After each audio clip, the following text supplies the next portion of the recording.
Welcome to the deep dive.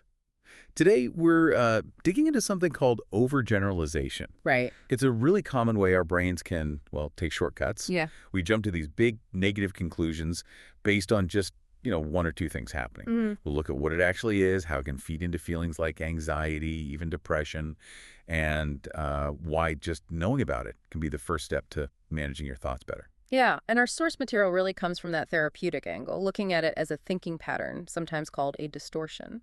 So our mission today, pretty straightforward. Yeah. Get a clear handle on overgeneralization and maybe offer some first thoughts on how you can spot it and start thinking about addressing it. Okay, let's get right to it then. Okay. So overgeneralization, what are we talking about? It's essentially drawing these really broad, sweeping negative conclusions, Sure. but based on very limited evidence. Okay. Like an example. Sure. Think about someone, maybe they mess up one part of a presentation, just one slide, and they immediately think, I'm terrible at public speaking. I always fail at this.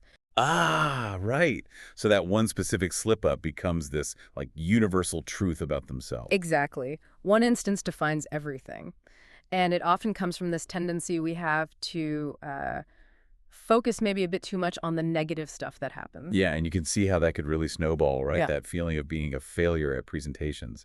It doesn't just stay there. Yeah. It can easily spread out, making you feel, inadequate generally, maybe anxious about the next work task, or even contributing to feeling kind of down, depressed. It's like that single drop of black ink just clouding all the water. Perfect analogy. And it's kind of surprising how easily these thoughts can just pop up. Mm-hmm. Like someone doesn't get an email reply right away. The thought isn't, oh, they're busy. It jumps to, my colleagues must be ignoring me. I'm clearly not valued here. Or messing up one small thing on a project becomes. I always mess things up. I'm just incompetent.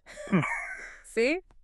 These huge judgments built on really specific, often tiny events. Okay, so if we see this pattern, how do we start to untangle it?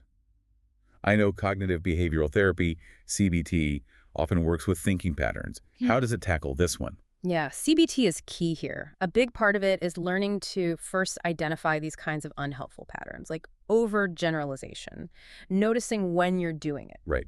Awareness first. Exactly. And then the next step is challenging them, like questioning those automatic leaps in logic, asking yourself, okay, wait, is that conclusion really supported by the facts here? What's the actual evidence? Sort of like being a detective for your own thoughts. Precisely. You're examining the evidence before reaching a verdict. Now, it feels kind of intuitive that past negative stuff might make this worse. Past experiences. How much does that factor in? Oh, it's definitely a crucial piece to consider. Yeah, negative experiences from the past can absolutely create a sort of framework or a lens where we start to almost expect negative outcomes. And that can make us much more likely to overgeneralize from whatever's happening right now. If you've faced a lot of setbacks, you might just develop a stronger habit of assuming things will go wrong again. Right, that makes sense. So, okay, practically speaking, what tools can someone use if they recognize this pattern in themselves? Well, journaling can be really powerful. How so? Just writing down your thoughts and maybe the situations that trigger them. It helps you see the patterns more clearly, like, oh, wow, I do this a lot when X happens. Gotcha. Seeing it on paper. Yeah. And then there's cognitive restructuring. That's the active part, where you directly question those thoughts. Ask things like, what's the real evidence for this huge conclusion? Or are there other ways to explain what happened? And I remember reading somewhere that the specific words we use can be a big giveaway, too, like red flags in our own thinking. Yes, definitely. Pay close attention to absolute language. Words like always and never. Ah, the absolute. Exactly. When you catch yourself thinking, I always get ignored or people never listen to me, that's a really strong sign that overgeneralization might be running the show in that moment. That's a great practical tip. Just listening for always and never. Now, sometimes I get confused. Is this overgeneralization or is it more like catastrophizing? They sound kind of similar.